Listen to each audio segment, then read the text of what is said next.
Sabihin siya sa akin. Diretso namang lapos sa kasada.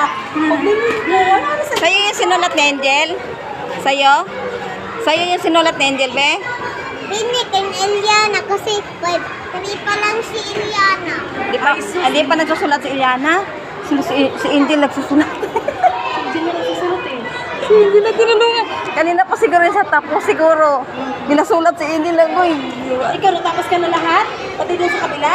Oh, ikaw tapos? tapos Ay, na siya. tapos ka? Tapos na rin. Pati ko ng notebook na. Oh, may Sinikan na. O kasi lumapit ka sa kay teacher eh. Pero si Angel tapos na. Oo, tapos na nga nagkasabay sila eh.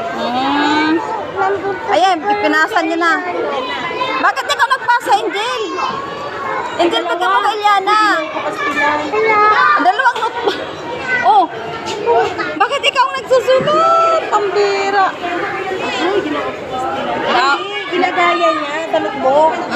Para di na siya palarang sa blackboard. Grabing bata, matulungin talaga siya. Minsan mo. Yeah, ang batang matulungin. Sinusulatan yung classmate niya. Bakit mo na bakit Sige.